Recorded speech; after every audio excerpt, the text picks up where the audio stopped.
మహిళ చనిపోయిందని చెప్పినా అల్లు అర్జున్ పోలీసులకు సహకరించలేదన్నారు ముఖ్యమంత్రి. పోలీసులు వచ్చి ఏసీపీ వెళ్ళి చెప్పడానికి పోతే థియేటర్ సిబ్బంది లేదు హీరో దగ్గరికి వెళ్ళడానికి వీలేదని చాలాసేపు పోలీసులను కూడా హీరో దగ్గరికి పోనీయలేదు అధ్యక్ష, వాళ్ళ ప్రైవేట్ వీళ్ళు.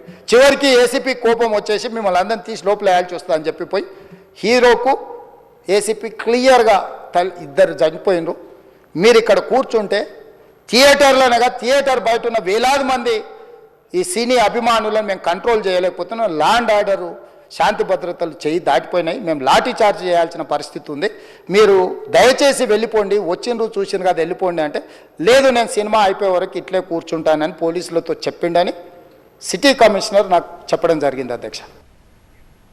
అరెస్ట్ చేయడానికి వెళ్లిన పోలీసుల పట్ల అల్లు అర్జున్ నిర్లక్ష్యంగా వ్యవహరించారు అన్నారు ముఖ్యమంత్రి. మీరు కూడా కేసులో A11 మీ మీద కేసు ఉందని చెప్పడానికి పోలీసులతో దురుసుగా ప్రవర్తించిండు, మీరు ఆ వీడియోలన్నీ కూడా చూసిండ్రు. ఆ పరిస్థితిలో చట్టాన్ని అమలు చేసే పోలీసులు ఆల్రెడీ ప్రాణాలు పోయినాయి, ఒక నిరుపేద తల్లి చనిపోయింది, కొడుకు చావు బతుకుల మధ్యలో ఉన్నాడు, ఆ రోజు కోర్టుల కేసులు కూడా వస్తున్నాయి, కోర్టుకు కూడా మీరు విచారణలు ఏం చేసిండ్రని కోర్టుకు కూడా పోలీసులు జవాబు చెప్పాల్సిన పరిస్థితి ఉండే అధ్యక్ష. దాంతో మాట్లాడితే వాళ్ళు చాలా బాధ్యతారహితంగా సమాధానాలు ఇచ్చారని మా పోలీస్ సిబ్బంది చెప్తున్నారు. ఎప్పుడైతే అతను పోలీస్ స్టేషన్కు తీసుకెళ్ళిరో కొన్ని రాజకీయ పార్టీలు పైశాచికంగా ఎంత నీచంగా నన్ను తిట్టుకుంటా పోస్టులు పెట్టిండ్రంటే